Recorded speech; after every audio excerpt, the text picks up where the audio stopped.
Hello everyone, mayam kurumjari ngasi gi mathel sidi ngabemma se thongjarage do thongdori se agi palem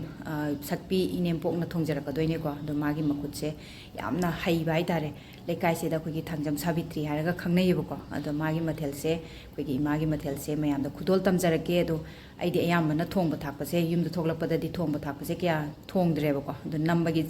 saruk sida aino oina leire kogi palem ima sakpi sina man oina thonga aino oina namine ko do thongba hujara do hamba da hing hapsale ko duga tilo khara hape sing asuba chanam asuba si jing ja hapaga phasana hana ngobirane ba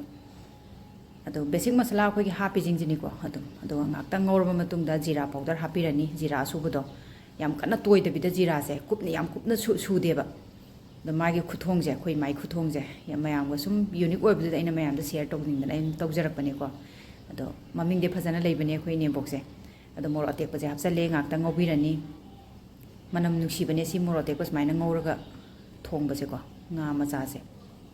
do phabaunga se kaba kaba khoi masla hapaga tawgi bani ko do sisina khoi gi thum morok machu ado haribop hapaga thitlaga thambani ko isinga saba torga do lolaba matungda sigi nga sai tawbu se si hapsan birani aduga phasana si je phasana ot pirani ko yam kan oluba bi wana te si je dum lolaga tapna ngaktang thambiraga ko mahi hapsalaga dum loireba ado mayam inempok se support tawbiu ko habadi thongba thakpa se matam khara khakine aina yumda tholakpa sida inempok ki mathel sing se mayam da aina share tawning wa tare yam hawwa thongba se akoina thongba saning dreba ko inempok na thongaga chaba se dum akoina sum hainagi ba haidra khangdeba ko yam hawi ba ko man thongba se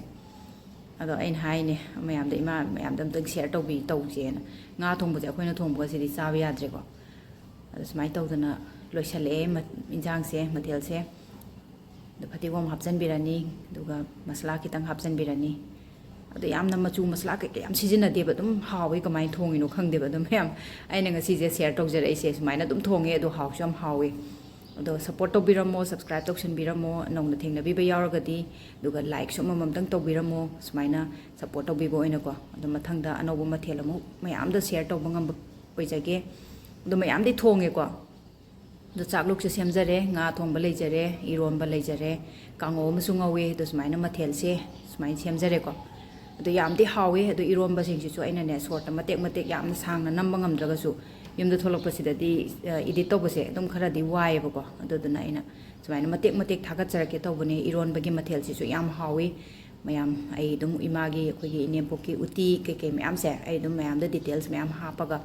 ai share tawjarake long video da do support tawbiramo mathangda anoba mathel mayam ama pujarake ko ado